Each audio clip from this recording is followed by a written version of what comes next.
Hello and welcome to बवाल banking classes. आज हम लोग CAIB का पेपर 4 की शुरुआत करेंगे।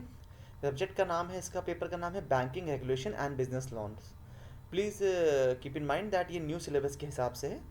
तो banking regulation and business laws का मॉड्यूल ए नाम है रेगुलेशन एंड कंप्लायंसेस। इसमें हम यूनिट 1 टोटल इसमें 7 चैप्टर्स होंगे।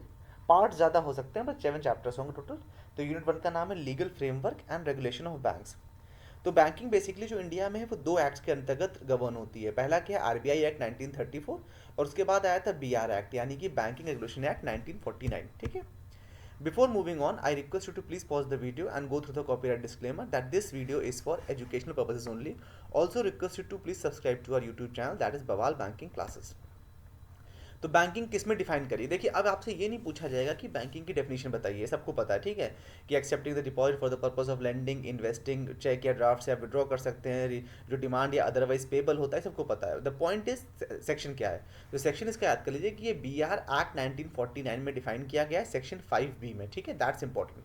सेक्शन 49A जो है BR एक्ट 1949 का, उसमें कहा गया है कि कोई भी अन्य व्यक्ति बैंकिंग कंपनी का काम नहीं कर सकता है अदर दैन जिसको ऑथराइज किया जाए RBI के द्वारा। ठीक है।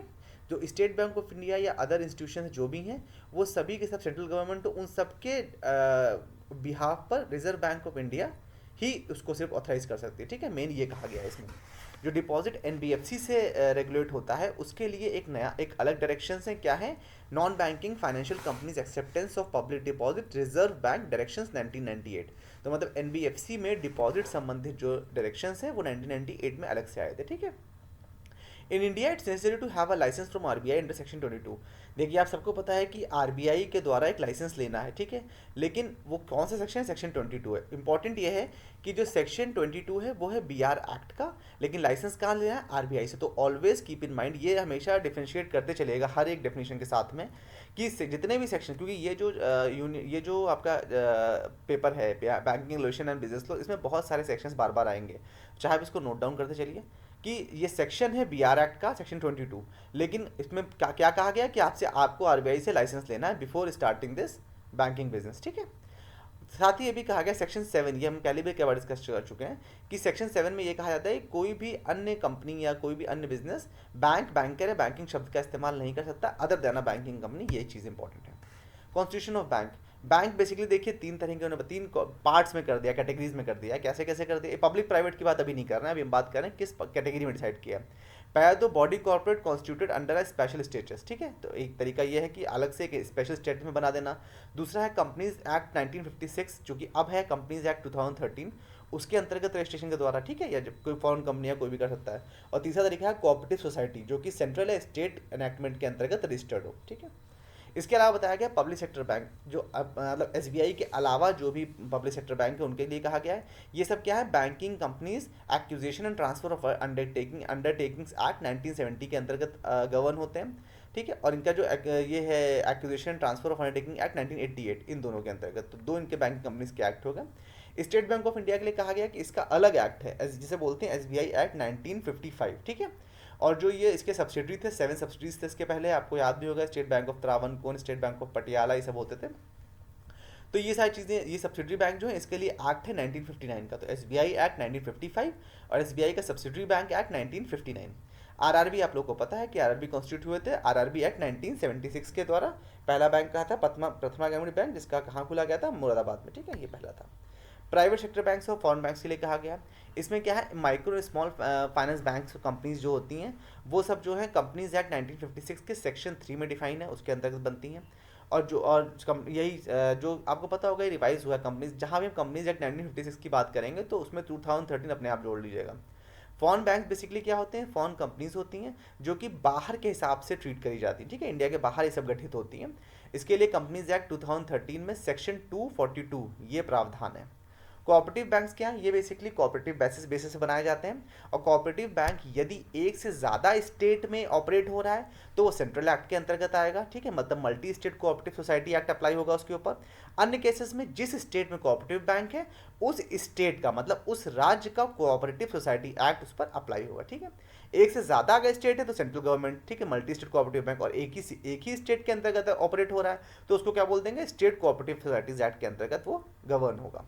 आरबीआई एक्ट 1934 जो है ये इन्फोर्स कब आया था? 6 मार्च 1934 को। तो इसमें सारे पहले समझते हैं इसमें सेंट्रल बोर्ड ऑफ डायरेक्टर्स में कौन कौन होते हैं। सेंट्रल बोर्ड ऑफ डायरेक्टर्स में 4 तरह से बताए गए हैं। पहली चीज़ तो ये कहा गया है कि इसमें एक गवर्नर होगा सेंट्रल बोर्ड ऑफ डायरेक्टर्स की जो टीम है उसमें, जो मतलब 4 से ज़्यादा नहीं होते, 4 या 4 से कम डिप्टी गवर्नर्स होंगे, जो कि कौन अपॉइंट करेगा? Central government. ठीक है, तो गवर्नर डिप्टी गवर्नर कहाँ से आ गया? सेंट्रल गवर्नमेंट से आ गया अपॉइंटमेंट मतलब। 4 डायरेक्टर होंगे जो कि सेंट्रल गवर्नमेंट नॉमिनेट करेगा, हर एक लोकल बोर्ड से एक एक, टोटल 4 हो गए। 10 डायरेक्टर होंगे जो कि सेंट्रल गवर्नमेंट अन्य नॉमिनेट करेगा, ये तो हर एक लोकल बोर्ड से हो गए और ये अन्य डायरेक्टर हो गए। 2 गवर्नमेंट ऑफिशियल होंगे जो कि सेंट्रल गवर्नमेंट नॉमिनेट करेगा। ठीक है, तो ये इसका पूरा वो हो गया, क्या बोलेंगे तो हायरार्की समझ लीजिए या नॉमेनक्लेचर समझ लीजिए इसका। जो शेड्यूल बैंक है उसको क्या है वो, मतलब शेड्यूल बैंक का मतलब क्या होता है? शेड्यूल बैंक का मतलब ये होता है कि आरबीआई एक्ट 1934 के सेकंड शेड्यूल में अगर वो बैंक मेंशन है तो उसको शेड्यूल बैंक कहा जाएगा। और वो क्या क्राइटेरिया सेटिस्फाई करना चाहिए?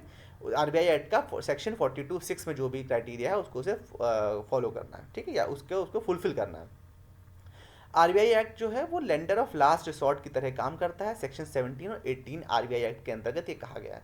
तो आरबीआई एक्ट का सेक्शन 17 और 18 में कहा गया है कि RBI acts as a lender of last resort. Last resort का मतलब क्या हो गया कि जब कहीं से उधार नहीं मिलेगा तो कहाँ से मिलेगा? आरबीआई से। ठीक है, ये बैंक्स और गवर्नमेंट्स के कॉन्टेक्स्ट में कहा गया है। To give RBI more control over NBFCs, government did following amendments. RBI जब देखिए, एनबीएफसी एक नया कॉन्सेप्ट है कंपैरेटिवली, बैंक्स तो बहुत बरसों से चल रहे हैं, लेकिन एनबीएफसी अभी ये 30-35 साल पुराना कॉन्सेप्ट है। तो इसको गवर्न शुरू में नहीं गवर्न होता ना, कोई नई चीज़ आती तो रेगुलराइज नहीं हो पाती है। तो क्या है, इसको गवर्न करने के लिए कुछ अमेंडमेंट्स किए आरबीआई ने, उसके बारे में बताया गया है। पहले तो ये कहा गया कि जो भी एनबीएफसीज है उनका जो नेट ओन्ड फंड है वो 2 करोड़ से बढ़ा के 100 करोड़ कर दिया गया। ठीक है, 100 करोड़ का नेट ओन्ड फंड चाहिए। कुछ नए सेक्शन इंसर्ट किए गए जैसे 45 आईडी और 45 आईई, जिसके हिसाब से आरबीआई को ये कहा गया कि वो कैसे मैनेज करेगा। उसके उसको 2 तरीके दिए गए रेगुलेट करने के लिए एनबीएफसी को। पहला तो ये कहा गया कि वो एनबीएफसी के डायरेक्टर रिप्लेस कर सकता है, या फिर वो एनबीएफसी का जो बोर्ड है उसको सुपरसीड कर सकता है। भाई अगर कोई गोल घालमेल हो रहा है किसी एनबीएफसी में तो उसको कंट्रोल करने के लिए 2 तरीके दिए गए। पहला, डायरेक्टर को रिप्लेस करना, और दूसरा उसके बोर्ड को सुपरसीड कर देना। कौन कर सकता है? आरबीआई। सेक्शन क्या है? 45 आईडी एंड 45 आईई। जो नया एक और नया सेक्शन 45 MAA। ठीक है, 45 MAA इंट्रोड्यूस किया आरबीआई ने। उससे क्या हुआ, आरबीआई को ये पावर मिली कि वो किसी भी ऑडिटर को 3 साल के लिए डिबार कर सकता है। ठीक है, डिबार मतलब उसको ऑडिटिंग फंक्शन से हटा सकता है यदि आरबीआई को लगता है कि जो भी डायरेक्शंस दिए गए हैं उनको वो सही से फॉलो करके एनबीएफसीज को सही से ऑडिट नहीं कर रहे हैं। एनबीएफसीज के कॉन्टेक्स्ट में बात कही गई है। तो उस ऑडिटर को डिबार करने का राइट आरबीआई के पास है। किस लॉ के अंतर्गत?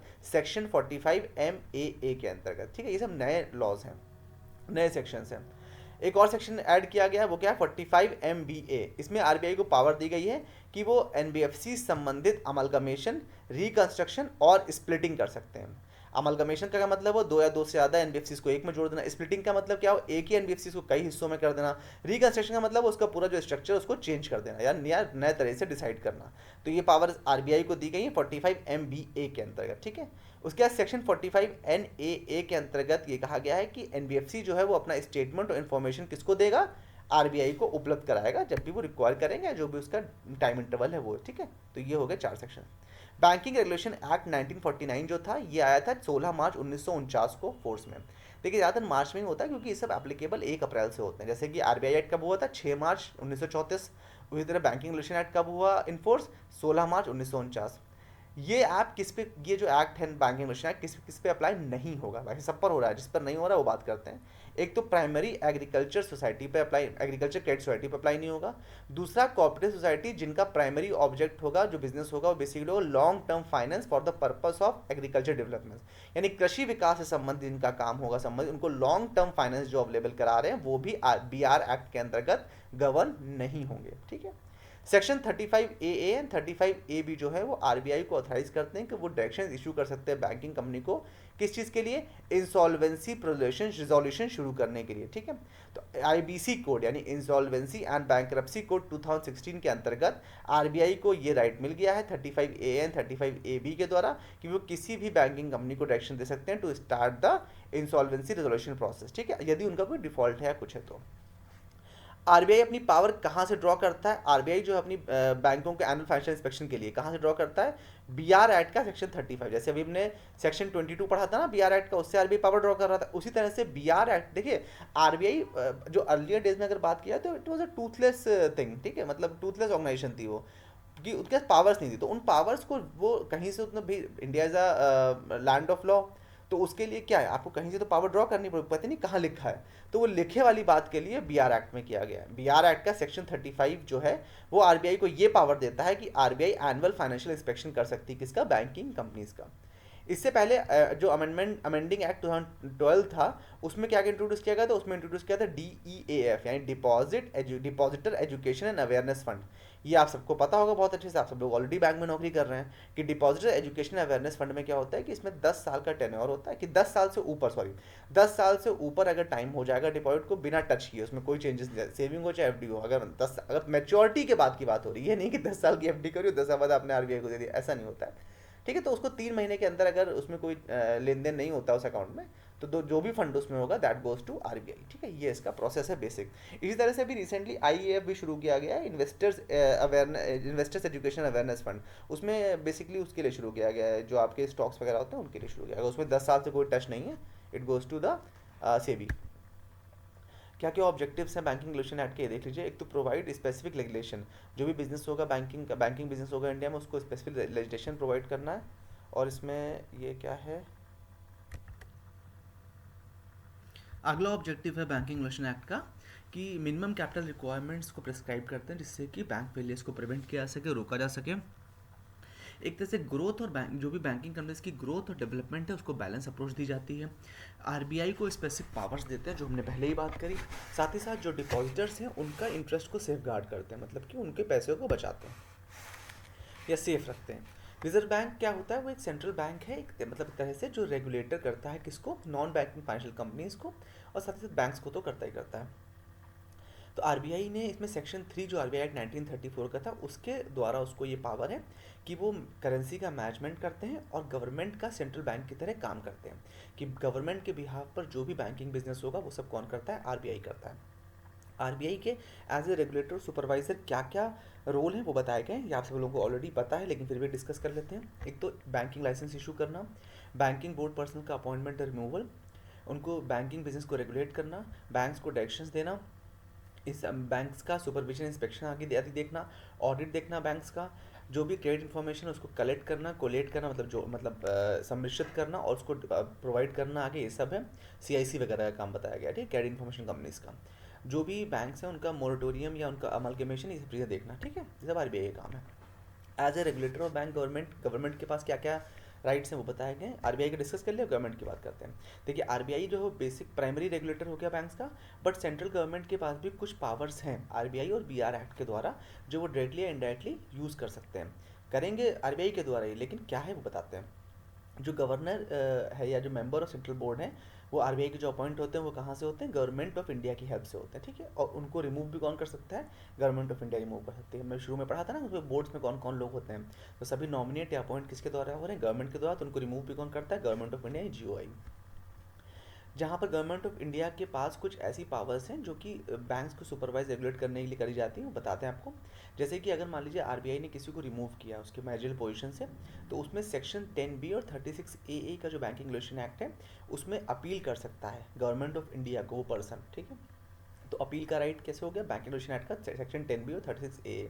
इसी प्रकार से यदि कोई बैंकिंग लाइसेंस है, जो हमने बीआर एक्ट सेक्शन 22 पढ़ा था, उसके द्वारा बैंकिंग लाइसेंस को अगर रद्द कर दिया गया, देने के लाइसेंस वो है, अगर रद्द कर दिया गया, तो रद्द करने के लिए अपील किस में? गवर्नमेंट ऑफ इंडिया को आप कर सकते हो, ठीक है। इसके अलावा अगर किसी ने आपको सर्टिफिकेट ऑफ एसेट देने के रिफ्यूज़ किया तो सेक्शन 14A के द्वारा, तो उसमें भी आप कहाँ, जो भी अग्रीव्ड बैंक है वो किसको वो करेगा, अपील करेगा? गवर्नमेंट ऑफ इंडिया को, ठीक है। अगर आरबीआई ने कोई चीज़ मना कर दी तो अपील करने के लिए कहाँ जाओगे आप? गवर्नमेंट ऑफ इंडिया के पास। ये राइट है लोगों के पास, मतलब लोग मतलब बैंक्स के पास या फाइनेंशियल एनबीएफसीज के पास। जो सस्पेंशन ऑपरेशन एग्जामेशन होगा, जो भी बीआर एक्ट का प्रोविजंस हैं सेक्शन 4 से लेकर सेक्शन 4 और 53 में, वो कहाँ परमिट किए गए? गवर्नमेंट ऑफ इंडिया में, रिप्रेजेंटेशन और रिकमेंडेशन पर्पस के लिए। सेक्शन 61 जो है वो एक्ट का, वो ये भी बताता है कि जो गवर्नमेंट ऑफ इंडिया है वो बैंकिंग कंपनी अगर किसी और बिजनेस में इन्वॉल्व होगी तो उसको वो प्रोहिबिट करेगा, रोकेगा, ठीक है। सेक्शन 61 में ये बात आई है। कंट्रोल ओवर कोऑपरेटिव बैंक में क्या क्या कंट्रोल्स हैं? कोऑपरेटिव बैंक बेसिकली देखिए कोऑपरेटिव सोसाइटी है जो कि बिजनेस और बैंकिंग मतलब बैंकिंग का काम कर रही है। बेसिकली ये प्राइमरी कोऑपरेटिव सोसाइटी होती है, डिस्ट्रिक्ट सेंट्रल कोऑपरेटिव बैंक होता है या स्टेट कोऑपरेटिव बैंक हो सकता है। जो बैंकिंग रेगुलेशन एक्ट का सेक्शन 56 है उसमें ये जोड़ा गया था सेक्शन 1965 में, ठीक है। उसके बाद कोऑपरेटिव बैंक्स जो हैं वो इसके पर्व्यू में यानी इसके अंतर्गत आ गए थे। तो पहले बीआर एक्ट में कोऑपरेटिव बैंक्स कवर नहीं होते थे, बट जब 1965 में सेक्शन 56 एक और ऐड किया गया बीआर एक्ट 1949 के अंतर्गत, तो अब कोऑपरेटिव बैंक्स भी बीआर एक्ट के अंतर्गत आने लगे हैं। फॉर्मेशन मैनेजमेंट जो भी कोऑपरेटिव सोसाइटीज़ का होता है वो अगर एक स्टेट में तो आपको पता है कि स्टेट गवर्नमेंट उस पर रूल करेंगे, और अगर मल्टी स्टेट में हो तो सेंट्रल गवर्नमेंट उस पर सेंट्रल स्टेट एक्ट उस पर अप्लाई होंगे। बी आर एक्ट 2020 जो है वो 26 जून 2020 से पावर में आ गया है। उसमें उसको क्या मतलब इनैक्ट हो गया है, उसमें क्या पावर दी गई है कि वो कोऑपरेटिव बैंक्स को भी रिस्ट्रक्चर कर सकते हैं, कौन? बी आर एक्ट के अंतर्गत। With this, we have come to an end. I hope you like the session. In case if you have any doubt, please feel free to ask in the comment section. Thank you so much for your valuable time, and do not forget to subscribe to our channel YouTube, Bawal Banking Classes. Thank you so much.